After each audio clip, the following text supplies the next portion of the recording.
Aujourd'hui, je rends grâce, gloire et louange éternelle à Dieu Elohim de nous avoir accordé le privilège de célébrer le 107e anniversaire de la naissance sacrée de Christ Ansanron avec nos frères et sœurs bien-aimés et en présence de Mère Céleste. Vous avez fait de grands efforts pour venir ici tôt le matin. J'espère qu'aujourd'hui sera un moment où vous recevrez beaucoup de grâce, d'amour et de bénédictions de Père et Mère. Chaque année à cette époque, il y a toujours une chose qui me vient à l'esprit. Que serait devenu notre monde spirituel si Père n'était pas venu sur cette terre? Chaque fois que je considère cela, je me retrouve inévitablement à réfléchir à toutes les prophéties de la Bible. Aurions-nous vraiment pu retrouver l'arbre de vie perdu? Frères et sœurs, aurions-nous pu le trouver? Sans l'arbre de vie, notre destin ne peut jamais être le royaume éternel des cieux.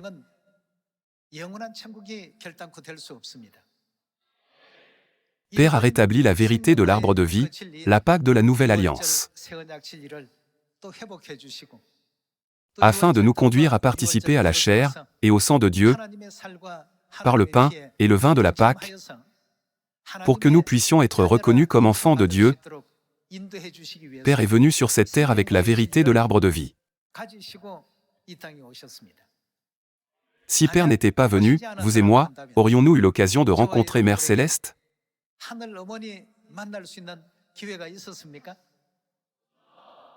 Cela aussi aurait été impossible. La prophétie de David aurait-elle pu s'accomplir si Père n'était pas venu sur cette terre? Si la prophétie de David ne s'accomplit pas, le peuple céleste qui sera formé par David ne pourrait certainement pas exister. Chaque fois que nous examinons ces prophéties une par une, le fait que Père est venu sur cette terre peut en effet être considéré comme un événement spirituel important et mémorable pour toute l'humanité.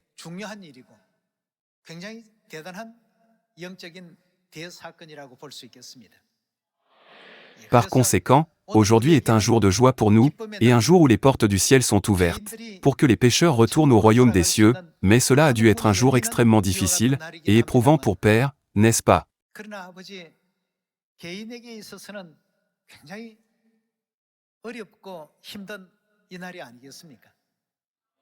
Il devait porter le fardeau du péché, jusqu'à ce que tous ses enfants soient sauvés. Et il a dû marcher sur le chemin d'une vie de l'Évangile de 37 ans, rempli de souffrances, jusqu'à ce qu'il conduise pleinement ses enfants au royaume éternel des cieux. De tels événements sont profondément ancrés dans la vie de Père, et puisqu'aujourd'hui était le jour où le fardeau de tous nos péchés et de toutes nos iniquités a été déposé sur les épaules de Père, ce jour ne peut jamais être un jour de joie pour Père.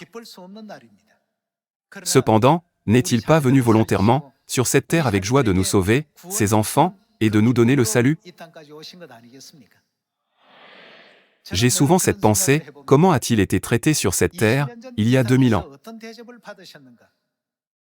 Il a été ridiculisé, méprisé, et persécuté par d'innombrables pécheurs, qui sont ses créatures.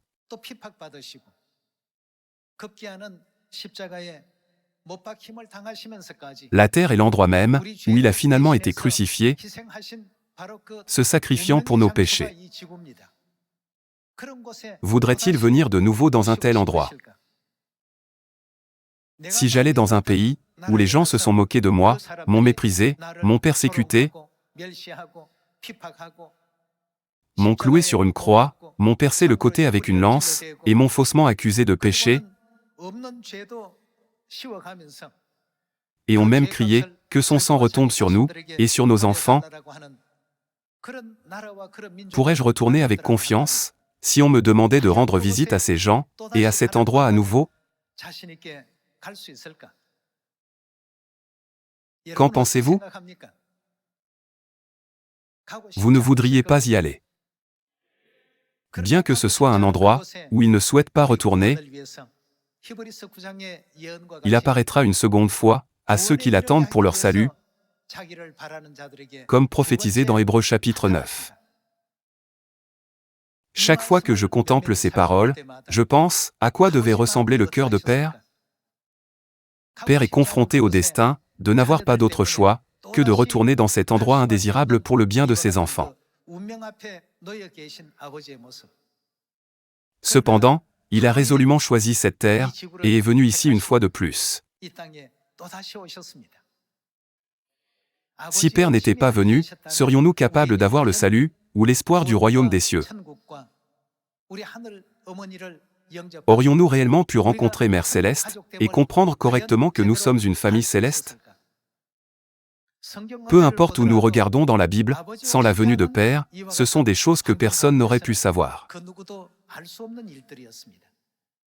Si Père n'était pas venu, nous vivrions inévitablement dans l'ignorance, sans connaître la vérité, le chemin du salut, le royaume des cieux, ou le chemin de la vie éternelle. Dieu le Père a redirigé nos pas de l'enfer vers le royaume des cieux. Qu'a-t-il établi d'autre lorsqu'il est venu sur cette terre? Il a de nouveau établi Sion. Si Père n'était pas venu, Sion aurait-elle pu être établie? Sans la venue de Dieu le Père sur cette terre, Sion prophétisé dans la Bible n'aurait jamais pu être établie sur cette terre. La prophétie de David aurait-elle pu s'accomplir? La prophétie de David n'aurait jamais pu s'accomplir. Dans Hébreux chapitre 9, il est écrit « Il apparaîtra une seconde fois à ceux qui l'attendent pour leur salut ». S'il n'était pas venu, le salut aurait-il pu exister pour nous? Cela n'aurait pas été possible. Que pensez-vous chaque fois que vous voyez toutes ces prophéties dans la Bible? La venue de Père est un événement spirituel extrêmement important pour son peuple en cette dernière époque. N'est-ce pas un événement mémorable pour l'univers entier? Sans la venue de Père sur cette terre, la ville de refuge pour les pécheurs, nous, avec l'Église de Dieu, n'existerions certainement pas aujourd'hui. Quand nous pensons à toutes ces choses, nous devons toujours nous efforcer de mener fidèlement et gracieusement la mission de prêcher la bonne nouvelle de l'Évangile à toute l'humanité, de la Samarie aux extrémités de la terre, comme Père le désire, et nous devons faire des efforts pour accomplir tous les commandements que Père nous a donnés pour sauver l'humanité. Dieu a confié à ses enfants une mission. Il nous a aussi rendus capables d'être ministres d'une nouvelle alliance, et il désire et aspire à ce que nous soyons ministres de la nouvelle alliance. La raison en est que le but le plus important de la venue de Père sur cette terre était de servir de médiateur de la nouvelle alliance, d'ôter tous nos péchés et toutes nos iniquités, et d'ouvrir le chemin pour que nous recevions l'héritage éternel du royaume des cieux, n'est-ce pas? Nous devons prendre en compte tous ces aspects. Puisque Père est venu sur cette terre, nous avons pu recevoir les enseignements corrects de la Bible, acquérir la capacité de discernement, avoir la foi pour recevoir Mère Céleste, et devenir des citoyens célestes, qui peuvent demeurer à Sion dans la vérité de la nouvelle alliance, qui nous accorde le pardon des péchés. De plus, ne sommes-nous pas devenus les enfants choisis de Dieu, des Juifs spirituels, qui peuvent servir David comme notre roi spirituel? Aujourd'hui, nous ne pouvons nous empêcher de rendre grâce, gloire et louange pour les nombreuses œuvres que Père a accomplies lorsqu'il est venu sur cette terre. Afin de sauver les pécheurs insignifiants qui étaient destinés à mourir, il est entré volontairement dans ce monde où il ne souhaitait pas revenir, a porté une fois de plus l'habit de la chair et a établi Sion pour conduire ses enfants. Aujourd'hui, souvenons-nous une fois de plus de la voix de Père Céleste qui disait « Venez vite à Sion » par la Bible et les prophéties. Et soyons déterminés à suivre Père Céleste, et à entrer dans le royaume éternel des cieux avec Mère Céleste, sans laisser un seul membre derrière nous.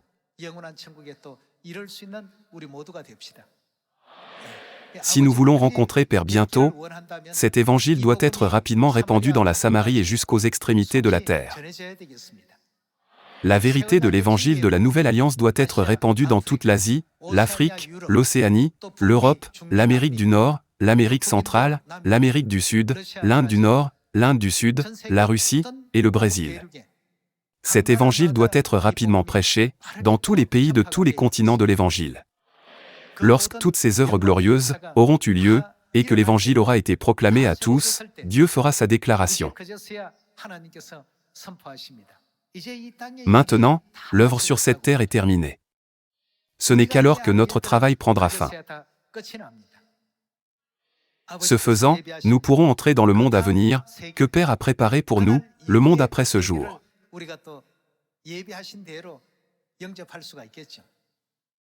N'oubliez pas que Dieu prépare maintenant un monde glorieux, où il n'y aura plus ni mort, ni deuil, ni douleur, ni tristesse. Pour retourner rapidement dans le royaume éternel des cieux, où nous attendons, et où se trouve Père, réfléchissons une fois de plus à la signification de ce jour de la venue de Père. Il a rétabli toutes les lois et toutes les ordonnances de la nouvelle alliance brisée et abolie, et nous a permis de recevoir l'héritage du royaume éternel des cieux. Nous ne devons pas laisser même une seule partie de la précieuse volonté de Père être négligée. Je demande à chaque membre de la famille céleste de s'efforcer de fortifier sa foi de jour en jour. Regardons Hébreux chapitre 9, verset 24.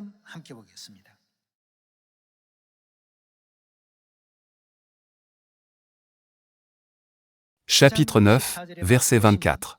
Car Christ n'est pas entré dans un sanctuaire fait de main d'homme, en imitation du véritable, mais il est entré dans le ciel même, afin de comparaître maintenant pour nous, devant la face de Dieu. Il a comparu pour nous, devant la face de Dieu. Passons au verset 27. Et comme il est réservé aux hommes de mourir une seule fois, après quoi vient le jugement, de même Christ, qui s'est offert une seule fois, pour porter les péchés de beaucoup d'hommes, apparaîtra sans péché. Combien de fois apparaîtra-t-il? Une seconde fois à ceux qui l'attendent pour leur salut.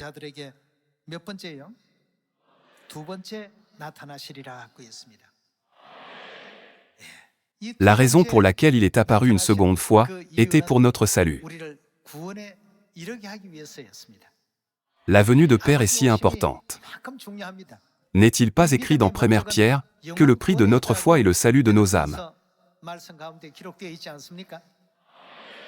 Alors, s'il n'était pas venu pour notre salut, le chemin du salut n'aurait jamais été ouvert pour l'humanité. À cette fin, Dieu lui-même a porté la chair et est apparu en Corée, le pays de l'Orient, et a accompli la prophétie de Michée. Il nous enseignera ses voies, et nous marcherons dans ses sentiers. Sans sa venue, la prophétie de Michée chapitre 4 ne pourrait jamais s'accomplir. Cela aurait été une impossibilité. Veuillez considérer que tous ces événements ne peuvent se produire qu'à sa venue. Père est venu sur cette terre une seconde fois pour le salut de ses enfants, en accomplissant toutes les prophéties de la Bible et des prophètes, y compris celles de Melchizedek et de David. S'il n'était pas venu, nous n'aurions pas d'autre choix que de vivre dans l'obscurité complète. Mais puisqu'il est venu, nous avons pu savoir qui est Jérusalem. Par conséquent, nous pouvons correctement comprendre la signification de ces paroles « Je suis mère ». Père remplit cet endroit de ses enfants célestes, qui ont une telle sagesse, et appelle également les enfants de Sion dans le monde entier. Aujourd'hui, à travers ce temps, je rends grâce éternelle, gloire et honneur à Dieu Elohim, Dieu le Père, et Dieu la Mère, d'être résolument venus sur cette terre pour nous.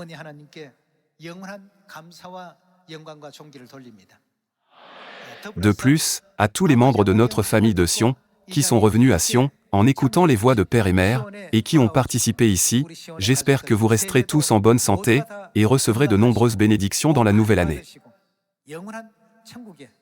J'espère que nous pourrons tous nous réunir dans le royaume éternel des cieux. En 2025, prions diligemment, témoignons avec ferveur de la parole de Dieu, réfléchissons-y profondément, et prêchons vigoureusement, afin que nous puissions tous renaître comme Père le souhaite. Par cela, j'aimerais conclure le sermon d'aujourd'hui. Merci beaucoup.